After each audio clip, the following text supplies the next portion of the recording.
and currently she's finishing up her MBA at Harvard University, and as well as acting as an advisor to the consulting firm Accenture. So I would like to bring up our keynote speaker for today, Ms. Nina Nguyen.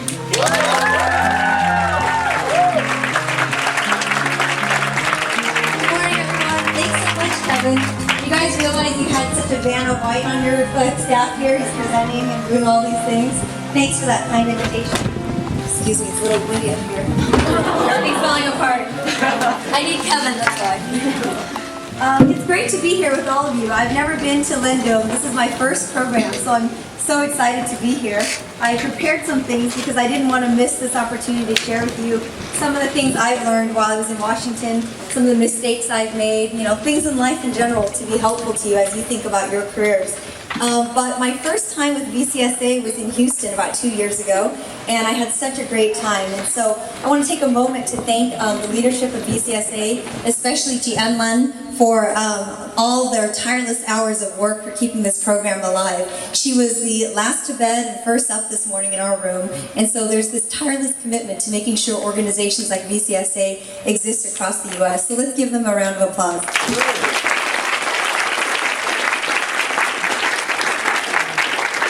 So since I saw some of you in Houston 2 years ago, a lot's changed in my life.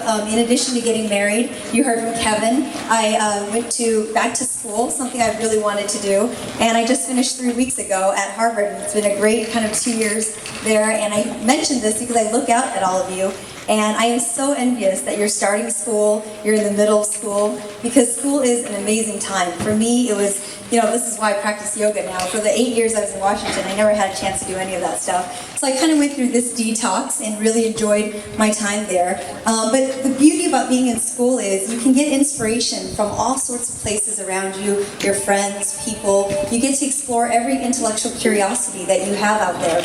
And so for me, it's been amazing, and today's remarks is a little bit of showing how random my kind of sources of inspiration are.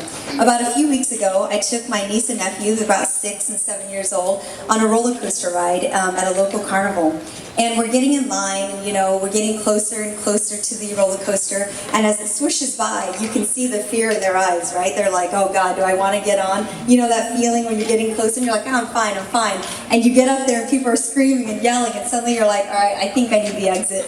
And so they have that look in their eyes. So I'm standing there, and it's, a pretty small roller coaster, and I start wondering, people say this all the time, you've probably heard this. Everyone tells you, life's a roller coaster. There's ups, downs, all these things. So usually I nod and I say, yeah, that makes sense. But there's something funny about it. When you stare at a roller coaster and you look at these two kids and you're scared to death, you wonder, is life supposed to be that way? Am I supposed to be scared? Because I'm really scared of roller coasters, and I think a lot of people are. And so then I thought, God, this statement that people say to you all your life, and you usually nod, really doesn't make any sense. It doesn't make sense, right? Because why should you be scared? Life is wonderful. There's so many things. There's so many people out there helping you succeed, doing all these things that you're doing. And so I thought about it when I was standing there, and I thought of my first roller coaster ride. Who remembers their first roller coaster ride? Who was scared? Yeah, scared? Here, come on up and tell us about your experience here. Just tell us a little details. I think this will get interesting. You can do it. Go ahead. So my first experience was, it's really scary, but especially when you go down. It's just like, I'm gonna fall, I'm gonna die. This is not safe enough, right? You just have the feeling you can't trust what you're on. Yeah. So I think that's the biggest thing, is that you can't trust the roller coaster you're on and if it's secure enough. Secure. So who'd you go on that ride with? I was with my brother. Yeah, so that's the interesting thing about roller coasters, right? Chances are your first roller coaster ride was with somebody that cared about you. You can sit so I don't humiliate you too on here. Chances are you were with somebody that really loved you, somebody that was looking out for you, a brother, a sister, a mom, someone like that made you for some reason feel better about that ride. For me, I was thinking back about my first roller coaster ride, and it was my mom. My mom was standing there with me, my brother, my sister, and I had that same not feeling, I was like, oh, this is not safe. Why am I doing this? I was probably about 8 or 9 years old. We're at Disneyland, the happiest place on earth, and I'm scared to death. So I'm wondering, why did we pay like $60 to get in here for me to just want to run out? And so we're standing there. My brother's like, everything will be fine. You'll be okay. And my mom says, I'll be waiting for you at the exit. Don't worry about it. I'll take pictures. And I'm like, okay, yeah. She's like, I was like, why is she not getting on, right? No, but there's something really wonderful about that, because knowing that your mom's at the exit, and if you get scared in that final moment and you leave that exit, what my brother called was the chicken exit. He's like, you can run, you can go, but you're never going to do this again, and no one else is going to help you get on. So there's something really reassuring knowing that your mom is okay with you saying no to that ride. If I went out to that exit, I know my mom would be sitting there and sitting quietly with me and saying, let's go on another ride, and it'll be fine. But I didn't. I got on that ride. I got on that ride because my brother was there. He buckled me up, put me in, pulled that handlebar down. My sister sat behind me, and everything felt safe. And I think in many ways life is that way, because you have a family network. You have your friends, your family, whoever you went on that first ride with was there with you. They were there to make you feel better about whatever is ahead of you, because you didn't know how steep it's going to be. You didn't know who made the tracks. You didn't know who, built this, the engineer. Can you trust them? So many people went before you, but maybe you're the unlucky one. So I think that was my first lesson when I looked at that. Life is really interesting in that way. You have parents, loved ones, and people who kind of support you throughout whatever you do. And so my first real life roller coaster ride was leaving my career in consulting. As Kevin said, I spent 3 years in consulting at Accenture. It was my first job out of college. I was really excited about it. And 2001 came around and I decided to go to Washington. I really think I wouldn't have been able to do that because if my parents weren't there for me and my brothers and sisters weren't there. There's something wonderful about Vietnamese parents. You can be like 45 and go home and live with your parents. If everything goes well, they'll be happy. They'll be like, let me make you food. I'll cook. I'll stay here, Your bed is still made. And so he gave me the courage. I said, what, I'll try it out. And before I left, I went to see, my mom's like, go talk to Bak Nai and Go Nai, Jeet Nai. They all know about politics. So I go see them all, and they're like, oh, you're in big trouble. Washington is messy. I'm thinking, oh, God, what did I get myself into? So I show up in Washington by myself. I knew maybe one person, the boss I worked for at the time, Secretary of Labor Elaine Chao. And I had a couple of pieces of luggage. And I don't know why. I didn't have my brothers and sisters or my parents go with me. I was like, I'll be fine. I got there September 7th, 2001.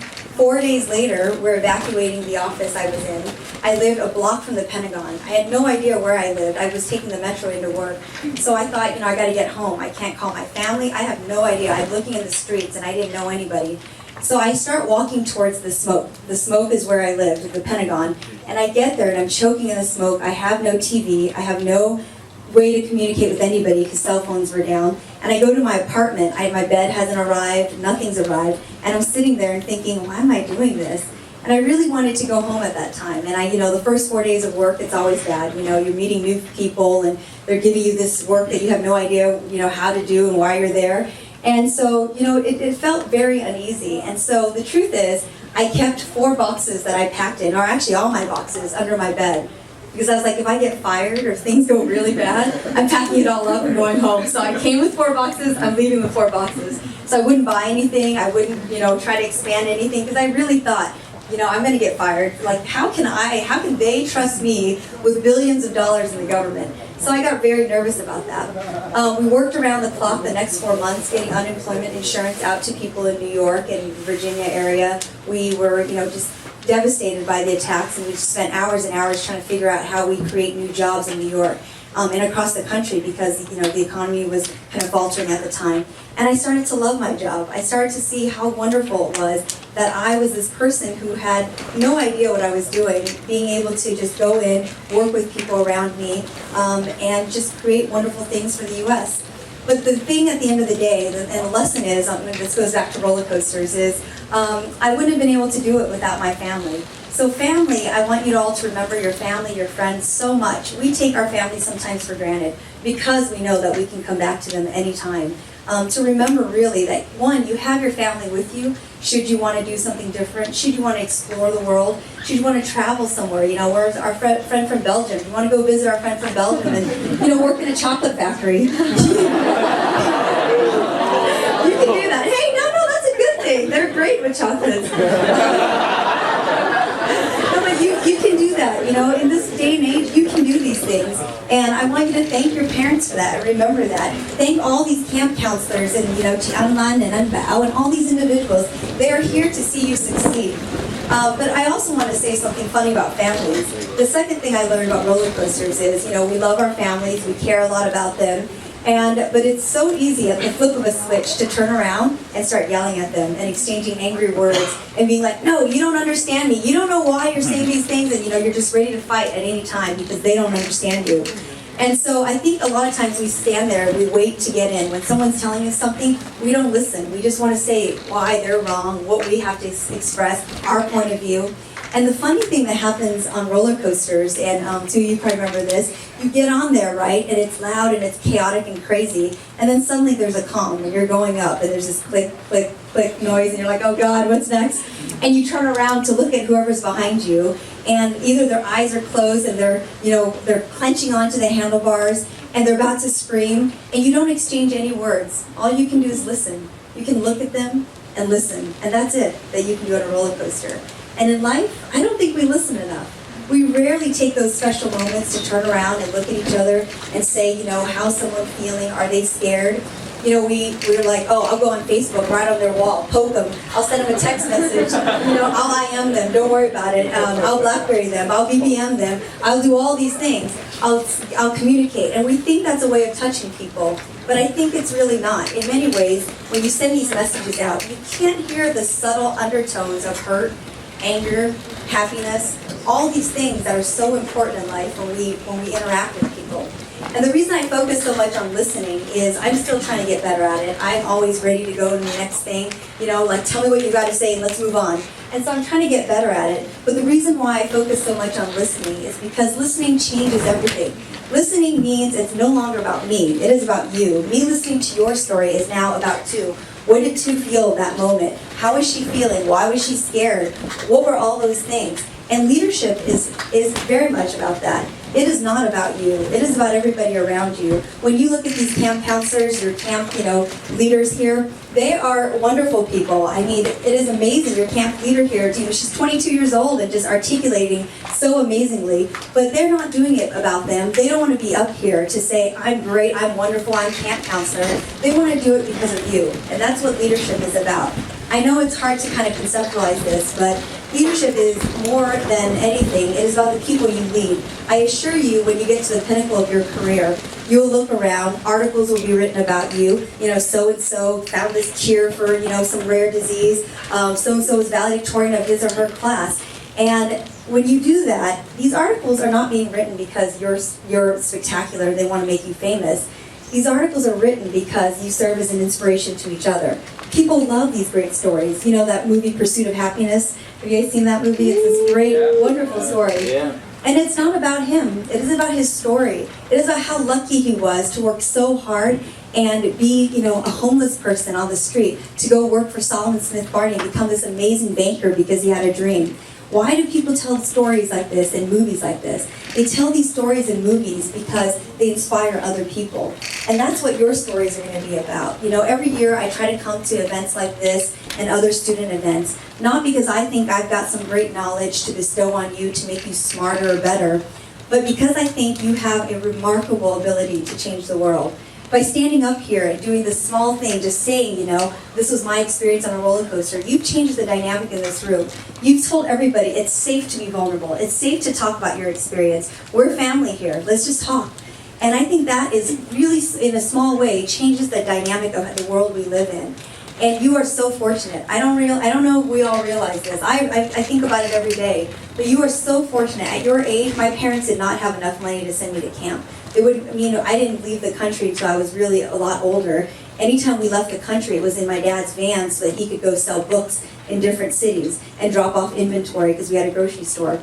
Other than that, we never had a chance to go. I was the youngest of 5. My brothers and sisters all went to medical schools and all these things, so we had very little money to spread among all of us.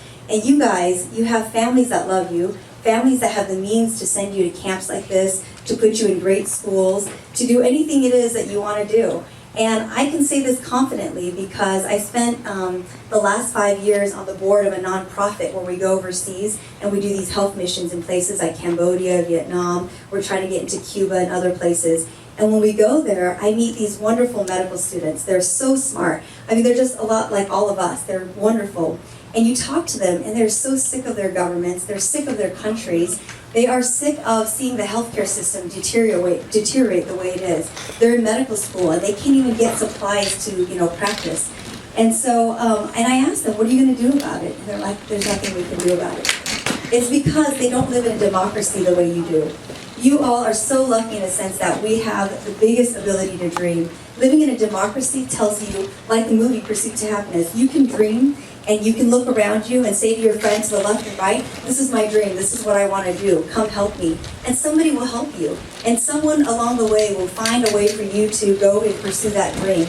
And that's not possible in other places. And so I think because you have that gift, because you have parents that love you, access to education, living in a democracy, it's so appropriate to think about the country we live in, especially those of us from the U.S., how much freedom we have and democracy we have, and our friends across the world in Vietnam, they cannot practice religion, they can't say what they want, they can't detest the government the way we do, and those are all opportunities for us. And the reason, I think you really need to think about this is because when you think leadership is no longer about you and it's about everybody else, and that you're given these gifts, it comes with responsibility. There's a lot of responsibility when these things happen. When you go to a top school, they tell you every day, when you go out there, we're not educating you so that you can make money and be better. We're educating you because you're going to do something different for the world. And so I hope that you focus a lot on that and think about what leadership means in the context of kind of your lives. And, I guess in many ways, for people, it's different things. You may lead in your homes, you may become a mother, a father, whatever you want to do, whatever it is, just know that you impact tons of people around you. And when you do these things, think about the community you impact, the people that you represent, the pride you bring to your parents when you do such wonderful things. The last thing I thought of as part of this is there is something about roller coasters that doesn't work in life. And that is basically where this analogy breaks down. It doesn't work in this way. When you get on a roller coaster, you're simply a passenger. You get on this major ride, this exhilarating ride, and the tracks have been laid, the car's been made, and everything's been done for you. At the end, you get off and you say, that was great, you're done. But in life, I don't think it's that way. I think there are tracks to be laid. You can be the architect of the car. You can be the engineer that builds the tracks. And sometimes you don't know where those tracks will lead. Sometimes you don't even know how to build those tracks. And, we plan way ahead. We're like 15 and we're studying for the SAT and, we're going to be doing the MCAT at 19 and, all these things that, like, at 8 years old, you're supposed to know the multiplication tables, read all these novels. I mean, our parents want us to over-prepare all these things, all of our lives. We're going to plan. And it's wonderful to plan, and it's the smartest thing to do. But know that when you are responsible for that roller coaster ride, you will build your own tracks. I don't know what those tracks are. If I built my own tracks, I'd probably listen to my parents and be, in a lawsuit for medical liability or something like that, because I would not be a good doctor. But those are the tracks my parents wanted me to lay. They wanted to lay that. They wanted me to go to medical school and do all these things. And it was my way around all of that was not noble in many ways. And I told this story in Houston. I'm going to share a quick story with you guys, and then we'll open it up for Q&A. When I went to college, I was very defiant. I did not want to listen to my parents. I was like, you guys don't know what's best for me. You don't understand anything. I'm not going to be a doctor. So I went out and applied for about 100 scholarships. Every scholarship I could get my hands on. For women, for community service, for minority, whatever it was that was available. Kiwanis Club, Pepsi, every company that had a scholarship, I applied for it. And it was maybe about 100 or 120 of them. And my friends thought I was crazy. And I got like $100 here, $500 here. I saved all that up. And I told my parents, I'm going to pay for my own college, and you can't tell me what to do. So I get to college, and of course I call home every day, and I miss them, and I'm like, what do? I have no friends here. And so it was a bad mistake. And then I said, I'm going to be a political science major. So I went and said, I'm going to do politics. But the funny thing is, my parents never said that was wrong. I don't know why I felt like they were going to say, you can't do these things. Maybe because I never had a conversation with them. I never talked to them about it. I assumed right away that they were going to make me do what they wanted me to do. But actually, our parents love us so much that they actually want the best for us. If you have a conversation, if you open up and you talk to them about what your dreams are, why you want those dreams, and even though you don't know where those tracks will lead, I talked to Paul call yesterday in the car, and they said, there are a lot of people that want to go into entertainment. People want to go into politics and other areas, but the track is not clear. It is so hard. So much of it's timing, luck, all these things. And so Vietnamese parents are scared, and they don't want their son or daughter to say, I want to be a football player, even though you're 5'1" and 100 pounds. But it's fine. And that's smart of parents. You got to recognize your talents when you don't have talents. But know that if you have that conversation with your parents, maybe you'll find a way to open up. And I talked to my brothers and sisters about it, and I realized if I went to a degree with political science, I'm not sure what I would have done. Maybe go to law school, run for office, something like that. But it wasn't what I was good at. And so I switched halfway through college. I became a business major. And in the midst of becoming a business major and starting this whole career, my dad was diagnosed with cancer. And I just thought the world was going to end. I thought I'd had these tracks. I played these tracks. I was going to pay for my own school. I didn't care what my parents think. And suddenly my life changed. It was that moment that changed everything. I spent more time with my dad, learned more about my family's life. And at that point, I realized, when people are dying and when they're passing away, they really reflect on life. They really question the time they spent on earth. Did they do the right things? Did they spend it with the right people? Did they pursue the right careers? And so because of that, I left everything behind. And that's what gave me the courage to pursue this career in public service. I didn't know anyone that did public service. And none of my parents' friends did this career at all. And so I just tried it. I thought, when I see my dad this way, he didn't wish he worked more hours. He didn't wish, that he was able to print more books or any of these things. He wished he traveled the world. He wished he would have tried the careers he wanted to try. And so for me, that was very inspirational in that way. And so that whole time in college was a real reflective time for me. A little early in my life, if you will, to, think through these kind of tragedies. And I don't mean to scare you. I'm just trying to share these lessons as much as I can. But that time really changed the way I looked at life and my ability to say, if I'm 30-something and I want to go back to school, I'm going to go back to school. When I first applied for Harvard, they called me back and said, you definitely get in, but we think you're too qualified. Like, maybe you're too old now. I'm like, too old for school? And so, it was kind of a shocker. But because of my dad and seeing that, I told them, I was like, no, I want to do this. This is something I wanted to do. I put this aside for 8 years to work for the president. This is my time now for me to focus on my skill set. And so that also gave me the courage. And so I reset the tracks probably 5 different times. I'm still rebuilding the tracks. If you ask me today how big my roller coaster is, I have no idea. It may end tomorrow if now that I'm married, maybe I decide that my roller coaster will be my family. I'm not sure. But the comfort I have in knowing about the roller coasters and the tracks is I may not know where the track ends. I may not know how windy it is. I may not know how to build a track. But the thing I can control is all the support system underneath, all the tools. I can get the wrenches ready, the screws ready, the ground ready to go, so that I can build that track when the time comes. When the opportunity calls, like when President Bush called and said, come and work on my campaign, regardless of how people feel about him. It was a great campaign, and and great 8 years for me. And I was ready to go. I was ready. I was trained. It was like an athlete. I may not be that runner, that football player, whatever it was, but I was training for a marathon. I'd worked so hard. I worked harder than all of my classmates. I felt like I had something to prove. I was this first generation Vietnamese. I was born here in the U.S. Everybody else in my family was born in America. It was my turn to do something big, and so I studied really hard. I mean, classes are not easy for me. Even at Harvard this year, I would study probably 3 or 4 hours more than my friends would. It just takes me a lot longer to understand and kind of break things down and understand them. So I did all that.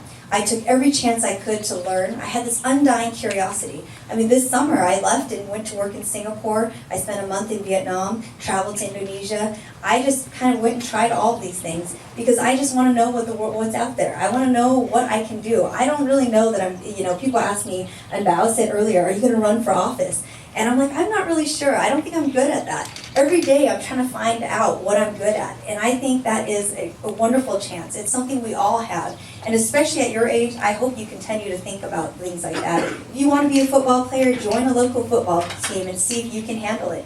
If you can handle all, the practices and all those things. If you want to be an entertainer, find a way to try that. Because sometimes we think we're good at those things and we find out we're wonderful. Sometimes we find out we're not so good. But once you find out, I think your parents will really support you in that process. And so I think in that way, I hope that, you think of maybe for some of you, roller coasters aren't your kind of motivating source or source of inspiration. But now that you're in school, whether you practice yoga or not, look around you and get inspiration from something. It could be anything. It could be this flagpole that you're holding. Maybe it stands for you. I mean, you're hugging it like you love it. So, you know, it could be such little things around us in life. And so I hope you find that source of inspiration and think of life in that unique way. If it's that pole for you, whatever it is. For me, this roller coaster saying has really meant a lot just in the last few weeks, because I thought of what I wanted to share with you guys, what I thought of my life up until this point. And there are ups and downs, but the ups are so exciting, and the downs, you know, like Tu said, it's scary. But the exciting part is getting on that roller coaster. So I hope, I started with a saying, and I'm going to close with this one saying. I was at a travel agency, and they had the most amazing thing on the board. It says, you only live once, but once is all you need if you do it right. And that makes sense, right? I don't know what right is. I don't know what right is for you, but I hope you think about what right is, and pave your way that way. Lay those tracks early, but don't be afraid to break them down and rebuild them. And, listen to everybody around you. Remember what it's like to be on that roller coaster, where you're closing your eyes and all you can hear is people screaming behind you. That scream is a sound of either fear or joy. And somehow, in those 15 seconds, just hearing that noise, you know what people are feeling. So think about those moments. When you're talking to one another over the next 3 days, listen carefully. Don't just say, what's your name, where you're from. Listen, where are they from? Where did they grow up? And could this be someone that is a long life friend? Could I ever end up in Belgium or, other states? I keep referring to Belgium because it's on my mind, but, maybe I'll end up in Texas. I don't know, but I'm going to build that friendship, and hopefully if something changes in my life, I may end up in Texas. I may end up in, Boston or any of these places, but I'll have a friend there. But the only way you'll make friends is if you really listen to one another, listen to your camp counselors, and really remember that time. So remember what I'm saying about this roller coaster ride, because when you become a boss, a manager, it is going to be very easy to dismiss your team. They're going to come to you with problems, and you're going to think, oh God, this guy always has problems. But listen, why does this person have problems? Why are they so scared? Why are they confused? Is it me? Maybe there's some kind of lack of direction that I'm giving. And that will, I really think, change the way you lead. You all, again, have such an amazing potential in the world. Being here just at this camp, I assure you, would change your life from years from now. You will not know.